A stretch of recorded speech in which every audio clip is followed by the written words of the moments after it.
আল্লাহ যখন কারো উপর নারাজ হয় তখন দুইটি আলামত তার মধ্যে আল্লাহ প্রকাশ করে দেয়। আপনার মধ্যে যদি আলামত দুইটি দেখেন, ভাববেন হয়তো আল্লাহ রাব্বুল আলামিন আপনার উপর অসন্তুষ্ট কিনা, একটু চিন্তা ভাবনা করে দেখবেন। খুব জরুরি একটা বিষয়। দেখেন, আল্লাহ রাব্বুল আলামিন যদি কোনো ব্যক্তির উপর নারাজ হয়, তার দুনিয়াও ধ্বংস, আখিরাতও ধ্বংস, এই পৃথিবীতে তার কোনো সফলতা থাকে না। খুব মারাত্মক একটি বিষয়। এবং মনে রাখবেন, আল্লাহর সন্তুষ্টি পৃথিবীর সব কাজে এটা খুব জরুরি একটা বিষয়। তার মধ্যে এক নাম্বার যে আলামত, সেই আলামতটা হচ্ছে আপনি যে ইবাদত করেন, এই যে নামাজ পড়েন, দান করেন, সাদকা দেন, রমজানের রোজা রাখেন বা সফল রোজা রাখেন, যাই করেন না কেন, আপনি আমলের মধ্যে যদি মানসিক প্রশান্তি না পান, এটা আপনি বুঝে নেবেন হয়তো আল্লাহ রাব্বুল আলামিন আপনার উপর নারাজ রয়েছে।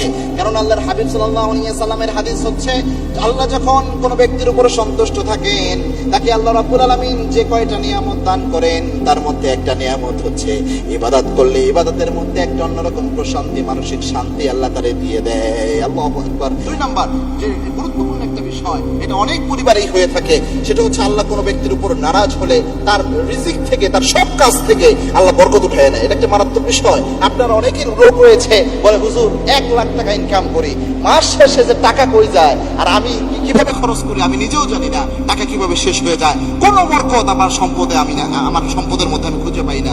আবার আরেকজন রয়েছে 20,000 টাকা ইনকাম করে, অথচ তার সম্পদের মধ্যে বরকত থাকে।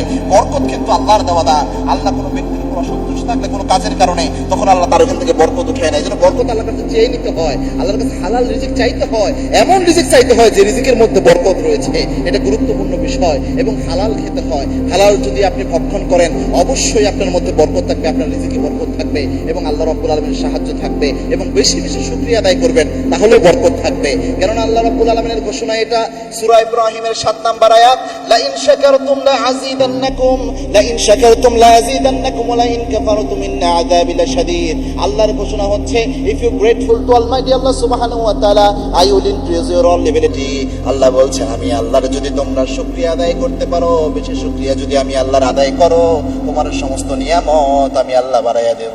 সুবহানাল্লাহ। এজন্য এই দুইটি আলামত অবশ্যই লক্ষ্য রাখবেন। যদি এইগুলোর মধ্যে ঘাটতি দেখেন, বেশি শুকরিয়া আদায় করেন, আল্লাহর কাছে মাপ চান, যে আমলের ত্রুটি মনে হবে ওই আমলকে সংশোধন করেন। আল্লাহ আমাদের বুঝার তৌফিক দান করুন। আল্লাহুম্মা আমিন।